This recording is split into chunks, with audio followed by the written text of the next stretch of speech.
Since the height of the COVID pandemic, schools, teachers, and administrators have all become the target of right-wing anger.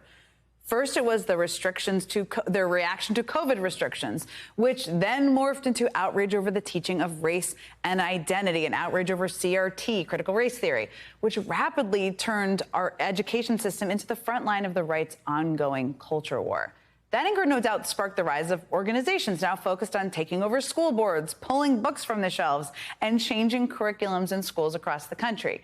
In fact, according to a 2022 report from a nonprofit that tracks censorship in America, 70% of those organizations were formed in about an 18-month period, beginning at the start of 2021.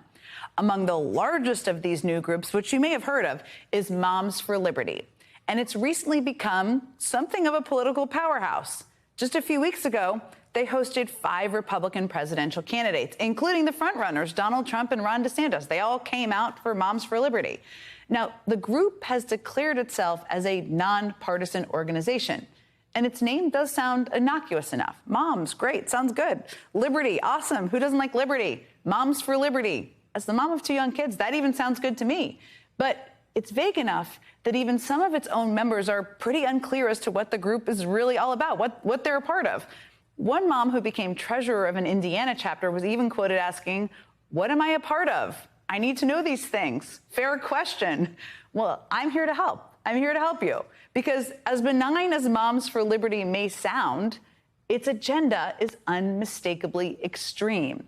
For instance, you may not know that Moms for Liberty has been helping to lead the movement in pulling books from the library shelves, including classics like The Bluest Eye, great book, The Kite Runner, amazing book, and Mouse, as well as other books that deal with race, diversity, and sexuality. The group has turned school board meetings into unruly shouting matches. As an attendee at one Florida meeting described, quote, "They turn around and scream at me that I am a commie and teachers want to see all kids fail. This group brings out the worst in people." The group says this work, all of this shouting, is the work of joyful warriors, is what they call it. Sounds a lot more to me like pretty aggressive harassment. And that behavior is not isolated. It's part of a bigger pattern. Chapters and members across the country have led campaigns targeting community advocates, school board members, and opposing groups. They have repeatedly sent intimidating messages, openly threatened officials, and even baselessly leveled charges of child abuse and sympathizing with pedophilia. Unbelievably, an Indiana chapter even put out a newsletter that quoted Adolf Hitler, saying, quote, "He alone who owns the youth gains the future." That is a Hitler quote.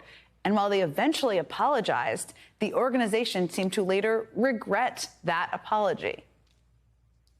There's always a reason why something happens, right? Yes. One of our moms in a newsletter quotes Hitler. Woo! I stand with that mom.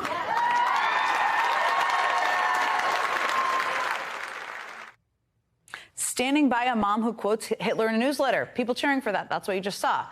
And as for their claim that they are just a group of concerned, nonpartisan moms who happen to care about liberty, consider this.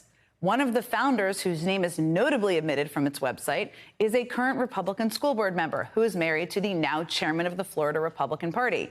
In 2021, he told the Washington Post, quote, "I have been trying for a dozen years to get 20 and 30-year-old females involved with the Republican Party.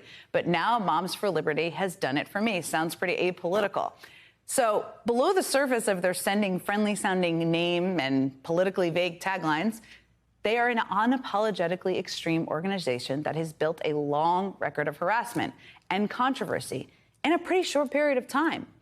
Some free advice out there for people who are not sure what their organization is about, whether it's called Moms for Liberty or Puppies for Ice Cream.